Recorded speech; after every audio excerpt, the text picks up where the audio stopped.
Hello guys, today we will talk about the expert committee जो कि CLAT ने constitute की थी for the paper which is going to be held in 2027। So उन्होंने mention किया कि पेपर पैटर्न पे, सिलेबस पे they are making a reference कि क्या चेंज होने वाला है।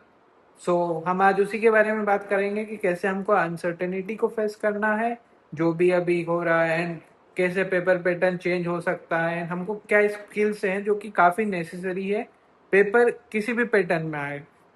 So this is Vedant Dhakar and I am a 26 batch graduate of GNLU Gandhinagar. I have secured all India rank 100 in late PG 2026। So let's start with our video. And I know कि आप सब बहुत confuse होंगे because मेरे पास like a lot of juniors जो कि prepare कर रहे हैं और उनका यही है कि दे आर आस्किंग कि भैया न्यू पैटर्न कब आएगा, अगर नहीं आ रहा है तो हाउ टू प्रिपेयर, और तब तक के लिए हम क्या करें। Like they are giving mocks, they are doing from their coaching, but I understand that uncertainty because वो uncertainty आती है, you can't help on that, क्योंकि at one point of time I too was a CLED aspirant and I understand कि क्या problems आ रही है। So let's directly come to the point कि हमको इस स्टेज पे क्या करना चाहिए।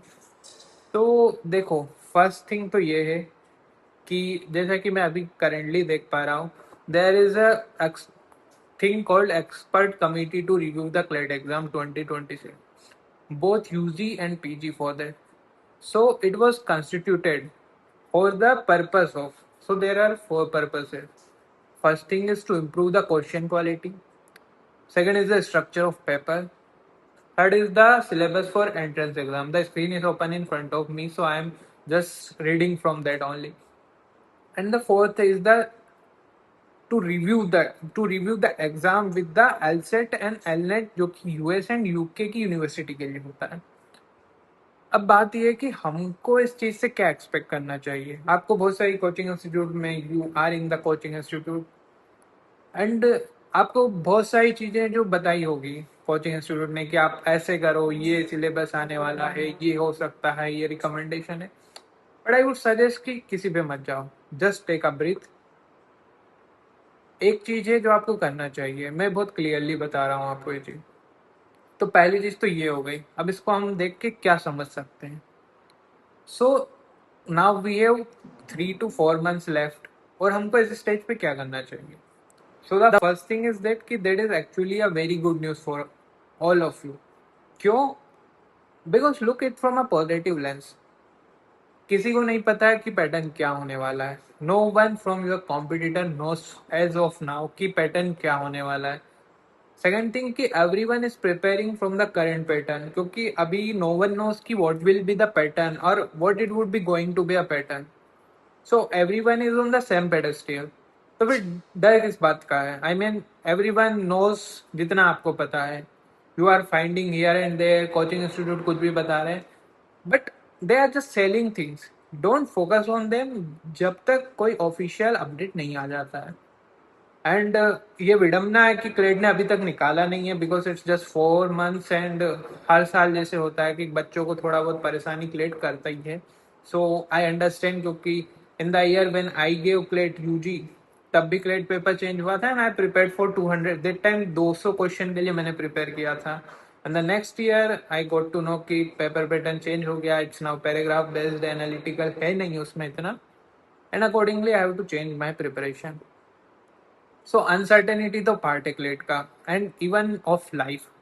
So just stop wasting your time कि क्या पैटर्न होने वाला है, कैसा पैटर्न रहेगा, पैटर्न किस लाइन पे रहेगा।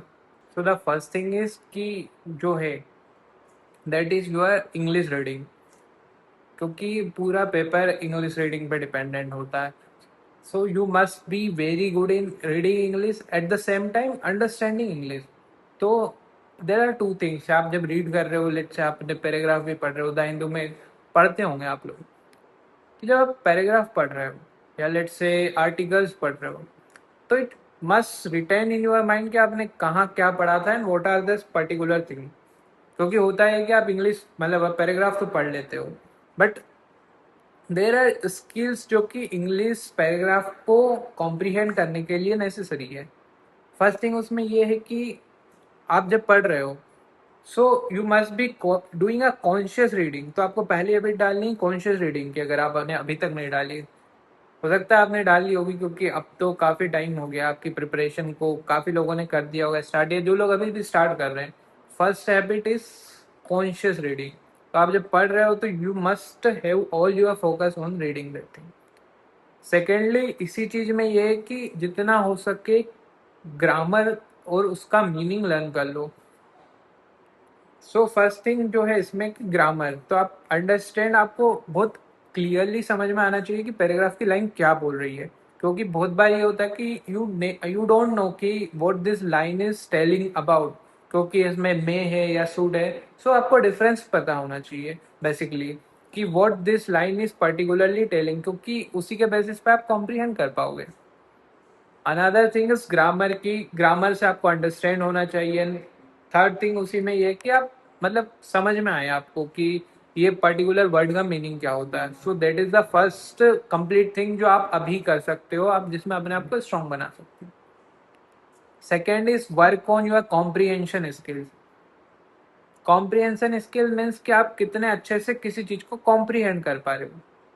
तो क्या होता है कि क्लेट इज ऑल अबाउट कि आपके ऑप्शंस जो भी हैं काफी कनेक्टेड रहते हैं, काफी क्लोज रहते हैं। किसी में ऑल लिखा है, किसी में मैं लिखा है, किसी में क्या लिखा है। So they are very close to each other, English में या लॉजिकल में या इवन लीगल में भी।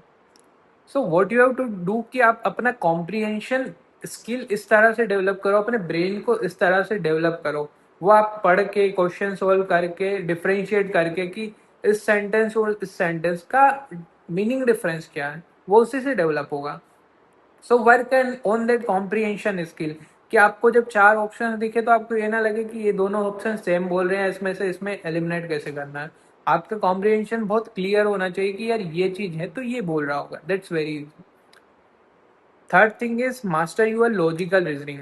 Logic means your deduction skills, your analytical skills, your let's say there is a conclusion part or what assumptions are made in that particular statement. So ये सारी चीजें आपको strong कर लेनी चाहिए आपकी कि what all these लाइक अगर अजम्पशन का क्वेश्चन है लेट्स से, क्योंकि ये सारी चीजें कहीं इवन डायरेक्टली अगर अजम्पशन नहीं पूछा है तो that may help you in your elimination of the answer.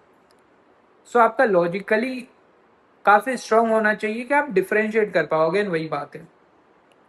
फिर फोर्थ थिंग ये होती है कि आप जो भी अगर जैसे कोई से भी लॉ पढ़ रहे हो तो लेट्स से जो काफ़ी हाई वेटेज रखते हैं इवन यूजी पीजी सारे में, that is constitutional law, torts law, criminal law. So आपको इसके बेसिक्स काफ़ी अच्छे से पता होने चाहिए। कॉन्स्टिट्यूशनल लॉ है तो let say right to freedom of speech and expression, right to equality, right to life and amending power and other provisions जो कि काफ़ी इंपॉर्टेंट है। या लेट्स से टोर्ट में contributory negligence, negligence, public nuisance या vicarious liability. Criminal law में joint liability, similar intention, common intention. तो आपके जो बेसिक्स अगर इनके सारे के क्लियर हो गए ना, तो क्या भी पैटर्न चेंज हो जाए, क्या भी क्वेश्चन आ जाए, अगर ये सारी चीज़ें आपको पता है तो आप एस कर लोगे, बहुत इजीली कर लोगे। इसके बाद जो फिफ्थ चीज आती है वो कि एलिमिनेशन मेथड। एलिमिनेशन मेथड अपना इतना स्ट्रॉन्ग कर लो ना, क्योंकि कोई भी कॉम्पिटिटिव एग्जाम हो, आप भले एनएलयू में आ जाएंगे, I am from NLU so I know, I am from NLU Gandhinagar. तो यहाँ पे आपको काफी टेस्ट देने पड़ेंगे जो कि एमसीक्यू होंगे। लाइफ में भी दे रहा है लॉट ऑफ टेस्ट, मतलब आप यूपीएससी के लिए प्रिपेयर कर रहे हो या फिर आप किसी और एग्जाम के लिए प्रिपेयर कर रहे हो जहाँ पे you have to do MCQ. तो आप एलिमिनेशन मेथड अपना काफी स्ट्रॉन्ग कर लो कि कैसे आपको आंसर हटाना है। जैसे अगर आपने दो आंसर हटा ली, काफी इजी हो जाता है आपको सॉल्व करना कि आपने दो आंसर हटा लिए, कैसे एलिमिनेशन मेथड यूज करना है। सो पर्टिकुलर जिसमें मस्ट लिखा हो, जिसमें ऑल लिखा हो, ये पर्टिकुलर थोड़ी कुछ चीजें रहती है जो कि उसको डिफरेंशिएट करती है। So this are some of the skills जो आपको अभी से आपने अगर होन कर ली। And if you are very good at your English, second thing your logical, third thing is basics of law, fourth thing is your comprehension skills and fifth is जो अभी मैंने लास्ट में बताया कि आप आपको एलिमिनेशन मेथड काफी strong करनी है। तो ये पांचों चीजें तो क्लेट कुछ भी कर ले, कहाँ भी पैटर्न चेंज कर ले, अगर आप इन पांचों में स्ट्रॉन्ग हो तो आपको प्रॉब्लम आनी नहीं है।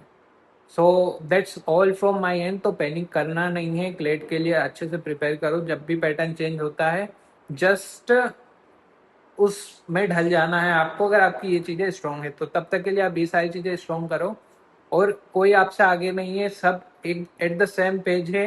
AR1 भी जो आने वाला है वो भी आ गई है, जिसका AR 1 लाख से ऊपर आने वाला है वो भी आ गई है। तो अभी तो कोई डिफरेंस क्रिएट कोई नहीं कर रहा है, पर ये चीजें जो मैंने बताई है या आप जो कर रहे हो प्रिपेयर, ये जरूर डिफरेंस क्रिएट कर रही है बहुत ज्यादा अभी से।